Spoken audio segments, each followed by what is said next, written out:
નમસ્કાર મિત્રો, તમારું સ્વાગત છે એક નવી વાર્તામાં। પાયલ સૂતી હતી એટલામાં તેના સાસુ ભાવનાબેન આવ્યા અને ધાબળો ખેંચી અને બૂમ પાડી, ઉઠી જા મહારાણી, તું શું તારા પિયરમાં પણ આટલા લાંબા સમયથી સૂતી રહેતી? પાયલ આંખો મેચળી અને બેઠી થઈ અને રાત્રે તેને તાવ આવ્યો હતો, તેથી તેને મોડી રાત સુધી જાગતી રહી, એટલે જ આજે તેને ઉઠવામાં મોડું થયું હતું। તે ગભરાઈને બેઠી થઈ તો તેની આ સાસુએ કહ્યું, વહુ, નોકરાણીનો ફોન આવ્યો હતો, તે આજે નહીં આવે તો રાતના વાસણો પડ્યા છે, તું જા જલ્દી ધોઈને ધોઈ નાખ। બરાબર છે। ક્ષણે પાયલે જોરથી શેક આવી અને તે રૂમાલથી નાક સાફ કરવા લાગી તો સાસુ મોં બગાડીને રૂમમાંથી બહાર નીકળી ગઈ। પાયલને સતત શરદી થઈ ગઈ હતી। તે ધીમે ધીમે રસોડામાં ગઈ અને પાણી ગરમ કરવા મૂક્યું। એટલામાં જ તેના સાસુ રસોડામાં આવ્યા અને બોલ્યા, શું તું હજી સુધી વાસણો ધોવા નથી શરૂ કર્યું? ત્યારે પાયલ બોલ્યું, માજી, પાણી બહુ ઠંડુ છે અને મને શરદી થઈ ગઈ છે, એટલે હું પાણી ગરમ કરી રહી છું, પછી હું વાસણ ધોઈશ। તો તેના સાસુએ ગુસ્સામાં કહ્યું, વહુ, તું ગરીબ પરિવારમાંથી આવી છે, તને તો ઠંડા પાણીથી વાસણ ધોવાની આદત હશે, તો ચૂપચાપ ઠંડા પાણીથી વાસણ ધોઈ નાખ। ત્યારે પાયલે વિરોધ કરતા કહ્યું, મમ્મીજી, મારા પિયરમાં નાનો પરિવાર હતો, એટલે બહુ કામ નહોતું, અને ત્યાં પણ હું ખૂબ જ ઠંડી પડતી હતી, ત્યારે હું પણ ગરમ પાણી કરીને જ વાસણો ધોતી હતી, એટલા માટે હું બસ ગરમ પાણી કરીને વાસણો ધોઈશ। એટલે ભાવનાબેને ગણગણાટ શરૂ કર્યો અને મહારાણીના સાસરિયામાં આવ્યા પછી નખરા જ વધી ગયા છે। તેઓ બીજું કાંઈ બોલે તે પહેલાં જ તેના પતિ અને દીકરો હોલમાં આવ્યા, એટલે તેઓ તેની સામે કાંઈ બોલ્યા નહીં અને ચૂપચાપ રહી ગયા। તેઓ બહાર આવ્યા અને કહ્યું, અરે, તમે ફરીથી પાછા આવી ગયા? વહુ, જરા પીવા માટે ગરમ પાણી આપો તો। આ લોકો ફરીથી પાછા આવી ગયા અને જે થોડા સમય પછી પાયલ તેના માટે પાણી લઈને આવી, વાસણ ધોયા પછી તેનો નાસ્તો બનાવવાનું ચાલુ કર્યું। એટલામાં જ પાયલનો પતિ વિશાલ રસોડામાં આવ્યો અને કહેવા લાગ્યો, આજે નોકરાણી નહોતી આવી, ખરું તો તે હું તમને મદદ કરીશ। એટલામાં ભાવનાબેન રસોડામાં આવ્યા અને તેના દીકરાને કહેવા લાગ્યા, દીકરા, તું ઓફિસે જવાની તૈયાર થઈ જા, હું તેને વહુને મદદ કરીશ। આટલું કહી તેઓ ફ્રીજમાંથી શાકભાજી કાઢવા લાગ્યા, એટલે વિશાલ ત્યાંથી ચાલ્યો ગયો। ત્યારબાદ ભાવનાબેને ખુરશી લઈને ત્યાં બેઠા અને તેની વહુને કહેવા લાગ્યા, વહુ, જલ્દી હાથ ચલાવ, નહીંતર આ લોકો મોડું થઈ જશે। પાયલ ચોંકી ગઈ અને વિચારવા લાગી કે વિશાલ મને મદદ કરવા આવ્યા હતા, તો મમ્મીજીએ તેમને એમ કહી અને મોકલી દીધા કે હું હવે વહુ મદદ કરીશ, અને હવે તેઓ આરામથી બેઠા છે, પણ તે કાંઈ ના બોલી અને ચૂપચાપ જલ્દીથી નાસ્તો કરવા લાગી। જ્યારે સસરા અને પતિ નાસ્તો કરતા બેઠા હતા, ત્યારે પાયલના સાસુ તેને ખવડાવવા માટે પરોઠા લઈને આવતા હતા અને કહેતા હતા કે આજે નાસ્તો બનાવીને મારી કમર તૂટી ગઈ છે। તેઓ જૂઠું બોલી રહ્યા હતા, પણ પાયલે આ વાતની ખબર ન હતી કે તે દિવસે જ્યારે બપોરનું જમવાનું તૈયાર થઈ રહ્યું હતું, તો સાસુ રસોડામાં આવ્યા અને કહેવા લાગ્યા કે આજે મારું મનપસંદ શાક બનાવવું છે, તો શાકભાજી કાપી નાખું અને હું ગ્રેવી બનાવીશ। ત્યારે પાયલે ખુશીથી કહ્યું, મમ્મીજી, આજે એક અલગ જ સ્વાદનું શાક ખાવા મળશે। બપોરના જમવાના સમયે જ્યારે તેઓ જમવા બેઠા તો પાયલે શાકના વખાણ કરવા માંડ્યા અને કહ્યું, વાહ મમ્મીજી, તમે ખૂબ જ સ્વાદિષ્ટ શાક બનાવ્યું છે। ત્યાં સાસુએ ઘમંડથી કહ્યું, કાજુની ગ્રેવી બનાવી છે, પણ આમ કહી અને ખબર છે કે વેજીટેબલ ગ્રેવીમાં કાજુ પણ ઉમેરવામાં આવે છે, તારા પિયરમાં તો કાજુ ક્યાંથી આવતા હશે? સાસુની વાત સાંભળી પાયલનો ચહેરો ઉતરી ગયો। તેની સાસુ દરેક બાબતમાં તેની ગરીબીની મજાક ઉડાવવાનું ભૂલતી ન હતી, અને પાયલને આ વાતનું ખૂબ જ ખરાબ લાગતું હતું। તેને તકલીફ હતી બસ એટલી જ હતી કે તેના સાસુ પોતે આ સંબંધ લઈને આવ્યા હતા, અને હવે દરેક વાતમાં તેઓ તેને તેના માતા પિતાની ઘરની આર્થિક સ્થિતિ વિશે કાંઈક ને કાંઈક કહેતા રહેતા હતા। એક દિવસ રાત્રે ભોજન પછી બધા જ કહેવા લાગ્યા કે આજે બદામનું દૂધ બનાવો, તો પાયલ રસોડામાં ગઈ અને બદામનું દૂધ બનાવવા લાગી। એટલામાં તેના સાસુ પાછળથી રસોડામાં આવ્યા અને કહેવા લાગ્યા, વહુ, આ બદામનું દૂધ ફક્ત અમારા પરિવાર માટે છે, તારા માટે નથી, તારા પિયરમાં ઘરે તે બદામ જોયા પણ નહીં હોય। ત્યારે પાયલ થોડી ગ્રીડ સાથે કહ્યું, મમ્મીજી, મને બદામનું દૂધ બિલકુલ પસંદ નથી, હું મારા માટે નહોતી બનાવતી રહી। અને તે સાસુનું મોઢું બગાડતા કહ્યું, પસંદ નથી તો એવી રીતે કઈ છે જાણે છે ને ઘરમાં બદામનું ઝાડ હોય તો તે બાળપણથી કોઈ વસ્તુ ચાખી જ નથી, તો તને ગમશે પણ કેવી રીતે? આટલું કહી તે તેમની સાડીનો છેડો હલાવતા ત્યાંથી નીકળી ગયા, અને પાયલ ગુસ્સાથી ભરાઈ ગઈ। અને રાત્રે જ્યારે વિશાલ લેપટોપમાં કામ કરી રહ્યો હતો, ત્યારે પાયલે કહ્યું, વિશાલ, સાંભળો ને, મારે તમને એક જરૂરી વાત કહેવી છે। ત્યારે વિશાલનો હાથ પકડતા બોલ્યા, વાત તો પછી કરજે, થોડીવાર શાંતિથી મારી જોડે બેસ. ત્યારે પાયલ બોલી, ના વિશાલ, મારે હમણાં જ વાત કરવી છે. મમ્મીજીની હંમેશા મને મારા માતા પિતાની આર્થિક સ્થિતિ વિશે કાંઈક ને કાંઈક કહેતા રહે છે. આ બધા મારો વાંક શું છે? ત્યારે વિશાળ થોડો ઉદાસ થઈ તેના હાથને પકડી અને ઢીલી પડી અને તેને ધીમે ધીમે ગયો અને બારી પાસે ઊભો રહી ગયો અને દૂર આકાશમાં કાંઈ જોવા લાગ્યો. પાયલ એ જોઈને વિચિત્ર લાગ્યું કે અચાનક શાંત કેમ થઈ ગયો.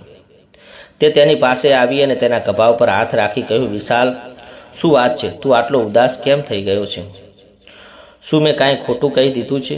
જ્યારે વિશાલ તેની તરફ ફર્યો ત્યારે પાયલ ધ્રુજી ગઈ, કારણ કે વિશાલની આંખોમાં આંસુ હતા.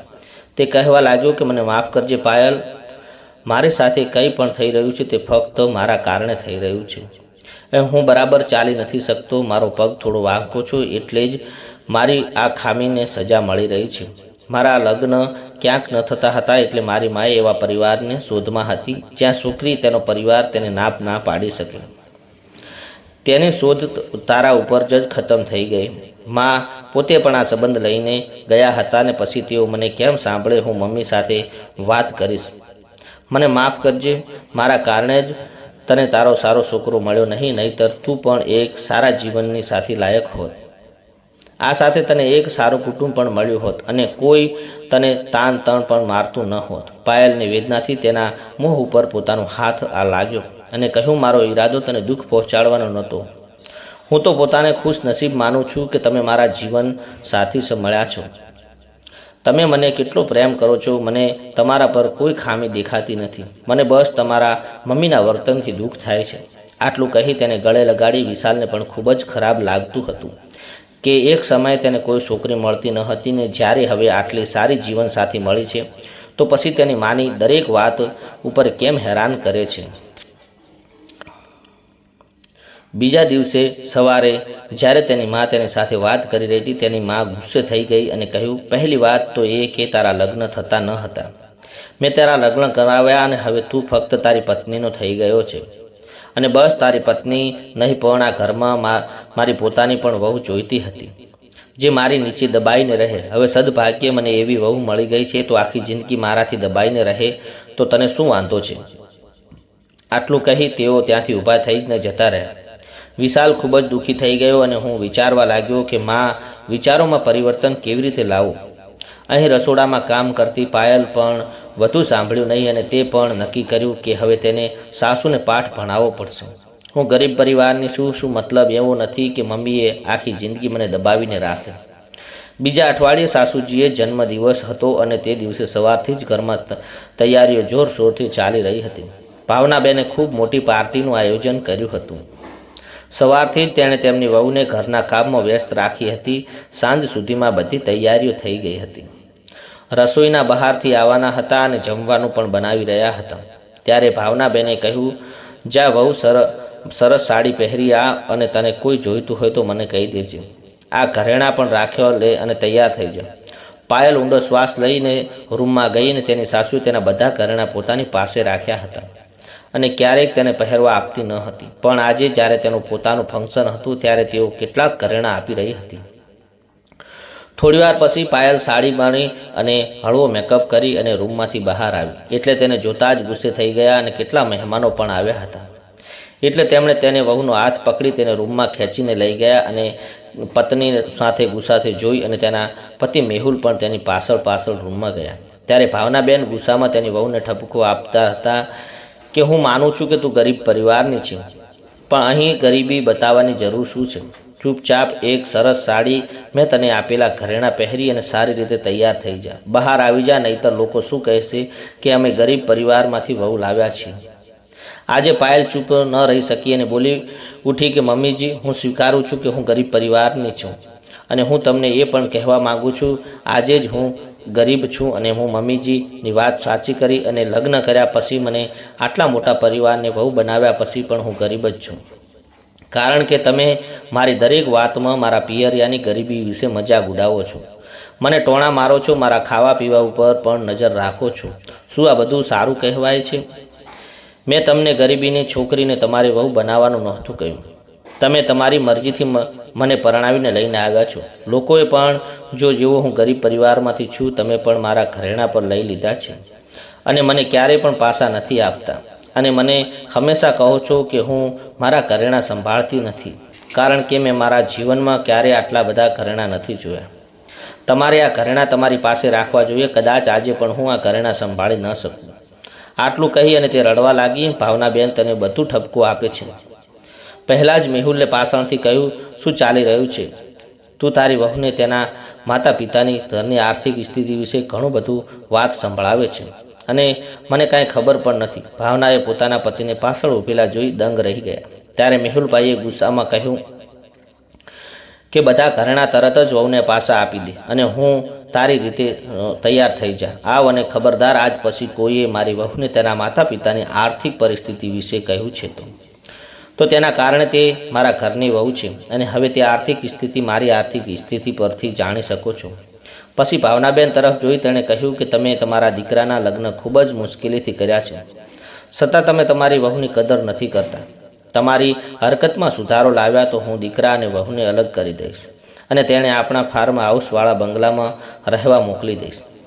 પછી તું એકલી રહેજે અને તારી સંપત્તિ સાથે. આટલું કહી મેહુલભાઈ ગુસ્સામાંથી રૂમમાંથી બહાર નીકળી ગયા. પતિનો ઠપકો સાંભળી ભાવનાબેન ભયભીત થઈ અને ધ્રુજવા લાગ્યા.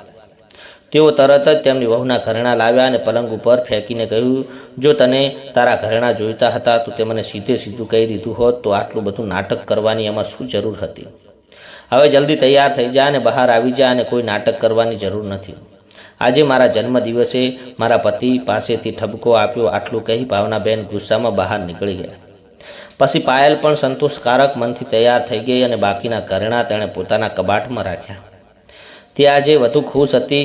તેણે તેના ઘરેણા પાછા મળી ગયા હતા અને તેના ખબર પડી કે સસરા પણ તેની સાથે છે. જ્યારે તે બહાર આવી ત્યારે વધુ સુંદર ને વખાણ કરતા રહ્યા હતા. આજે તેના સાસુ પણ તેને ટોણ મારતા ન હતા અને તે દિવસ પછી સાસુનું મોઢું પણ ઘણા દિવસો સુધી ફૂલેલું રહ્યું. પરંતુ એક વાત ચોક્કસ બદલાઈ ગઈ કે હવે તેના સાસુ તેના માતા પિતાની આર્થિક સ્થિતિ વિશે કાંઈ પણ નહોતા કહેતા, કારણ કે તેઓ સમજી ગયા હતા કે જો આ મુદ્દો વધારે મોટો કરશે તો તેના પતિ ગુસ્સે થશે અને દીકરા અને વહુને અલગ કરી દેશે અને પછી તેને ઘરમાં એકલું રહેવું પડશે. પાયલ પણ હવે રાહત થઈ ગઈ, કારણ કે કોઈ પણ નાની વાત પર તેના માતા પિતાની ઘરની મજાક ઉડાવવાનું ન હતું. મિત્રો, આવી બીજી વાર્તા સાંભળવા માટે અમારી ચેનલને સબસ્ક્રાઈબ કરો.